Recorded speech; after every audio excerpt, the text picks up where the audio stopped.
ನಮಸ್ತೆ, ಶ್ರೀ ಯೂಟ್ಯೂಬ್ ಚಾನಲ್ಗೆ ಸ್ವಾಗತ. ಹಿಂದಿನ ವಿಡಿಯೋದಲ್ಲಿ ತಂದಂಥ ಕಟ್ಟಿಂಗನ್ನು ಯಾವ ರೀತಿ ಗ್ರೋ ಮಾಡಿದ್ದೀನಿ ಅಂತ ತೋರಿಸಿದ್ದೆ. 3 ಹಂತದಲ್ಲಿ ನಾನು ಗ್ರೋ ಮಾಡೋದನ್ನು ಹೇಳಿದ್ದೆ. ಯಾವ ರೀತಿ ರೀಪಾಟ್ ಮಾಡಿದ್ದೀನಿ ಮತ್ತು ಎಷ್ಟು ಬೇರ್ ಬಂದಿದೆ ಅಂತ ಹೇಳ್ತೀನಿ. ಸಬ್ಸ್ಕ್ರೈಬ್ ಮಾಡದೆ ನೋಡ್ತಾ ಇದ್ದರೆ ಸಬ್ಸ್ಕ್ರೈಬ್ ಮಾಡಿಕೊಂಡು ಬೆಲ್ ಬಟನ್ ಪ್ರೆಸ್ ಮಾಡಿ ಆಲ್ ಅಂತ ಸೆಲೆಕ್ಟ್ ಮಾಡಿಕೊಂಡ್ರೆ ನಾ ಹಾಕೋ ಎಲ್ಲ ವಿಡಿಯೋದ ನೋಟಿಫಿಕೇಷನ್ನು ನಿಮಗೆ ಮೊದಲು ತಲುಪುತ್ತೆ. ಹಾಗೆಯೇ ಇಂತಹ ವಿಡಿಯೋವನ್ನು ನೋಡಲಿಕ್ಕೆ ಲೈಕ್ ಆ್ಯಂಡ್ ಕಮೆಂಟ್ ಮಾಡುವುದರ ಮೂಲಕ ನಮ್ಮನ್ನು ಸಪೋರ್ಟ್ ಮಾಡಿ. ಇಲ್ಲಿ ಒಂದು ಪಾಟಲ್ಲಿ ಡ್ರೈನೇಜ್ ಹೋಲಿಗೆ ನಾನು ತೆಂಗಿನ ನಾರನ್ನು ಹಾಕ್ತೀನಿ. ಈ ರೀತಿ ತೆಂಗಿನ ನಾರು ಹಾಕ್ಕೊಳ್ತೀನಿ.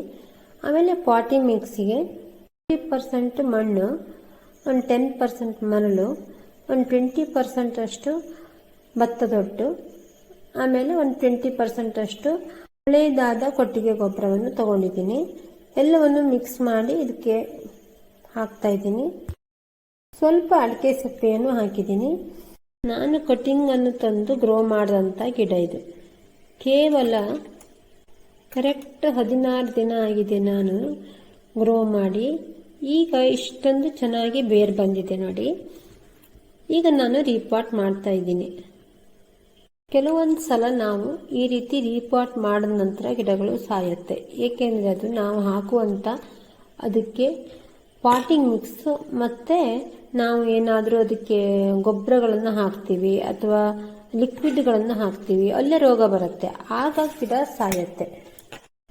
ರೀಪಾಟ್ ಮಾಡಿದ ನಂತರ ಬಿಸಿಲಿರಬಾರ್ದು, ಅಂದರೆ ನಾವು ಸ್ವಲ್ಪ ಶೇಡಲ್ಲಿ ಇಡಬೇಕು ಅಥವಾ ಏನಾದರೂ ಸ್ವಲ್ಪ ನೆರಳನ್ನು ಹಾಕಬೇಕು, ಆಗ ಚೆನ್ನಾಗಿರುತ್ತೆ. ಅಂದರೆ ಮತ್ತೆ ಹೊಸ ಮಣ್ಣಿಗೆ ಅದು ಬೇರು ಕೊಡೋದು ಕಷ್ಟ ಆಗುತ್ತೆ. ಸ್ವಲ್ಪ ಶೇಕ್ ಆಗಿರೋದ್ರಿಂದ ಮಣ್ಣು ನಾವು ತೆಗೆದಿರುವಂಥ ಮಣ್ಣನ್ನ ಆ ಕಡೆಯಿಂದ ಈ ಕಡೆ ಶಿಫ್ಟ್ ಆದ ಕೂಡಲೇ ಅದಕ್ಕೆ ಒಂದು ರೀತಿ ಸ್ಟ್ರೆಸ್ ಆಗತ್ತೆ.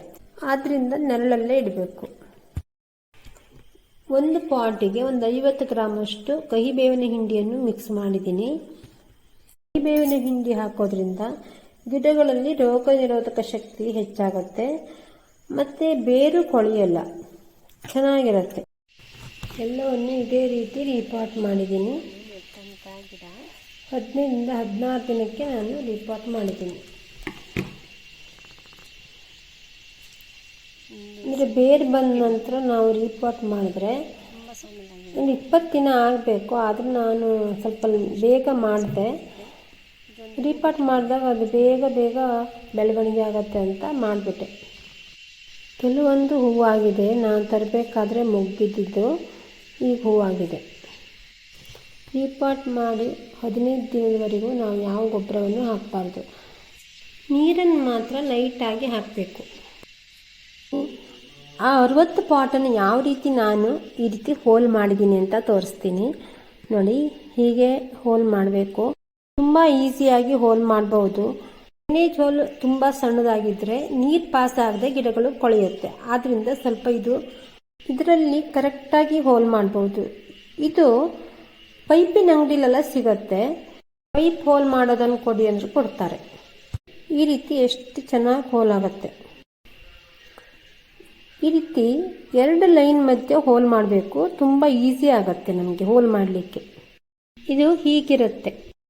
ನನ್ನ ಹಿಂದಿನ ವಿಡಿಯೋದಲ್ಲಿ 100ಕ್ಕೂ ಹೆಚ್ಚು ನೀರು ಸೋನೆ ಗಿಡ ಎಲ್ಲಿ ಸಿಗುತ್ತೆ ಅಂತ ನಾನು ತಿಳಿಸಿದ್ದೆ. ಯಾರಿಗಾದರೂ ಬೇಕಾದಲ್ಲಿ ಈ ಮಳೆಗಾಲದಲ್ಲಿ ತಂದು ಗ್ರೋ ಮಾಡಿದ್ರೆ ಚೆನ್ನಾಗಿ ಗ್ರೋ ಆಗುತ್ತೆ. ಹಲಸಿನ ಹಣ್ಣು ಮತ್ತು ಮಾವಿನ ಹಣ್ಣನ್ನು ಯಾವ ರೀತಿ ಸ್ಟೋರ್ ಮಾಡ್ಬೋದು ಅಂತ ನನ್ನ ಹಿಂದಿನ ವಿಡಿಯೋದಲ್ಲಿ ತಿಳಿಸಿದ್ದೆ. ಯಾರಾದರೂ ನೋಡಿಲ್ಲ ಅಂದರೆ ನೋಡಿ, ತುಂಬ ಚೆನ್ನಾಗಾಗತ್ತೆ. ಒಮ್ಮೆ ಟ್ರೈ ಮಾಡಿ. ಇನ್ನಷ್ಟು ಇಂತಹ ವಿಡಿಯೋವನ್ನು ತರಲಿಕ್ಕೆ ಸಪೋರ್ಟ್ ಮಾಡಿ, ಶೇರ್ ಆ್ಯಂಡ್ ಲೈಕ್ ಮಾಡಿ. Thank you for watching.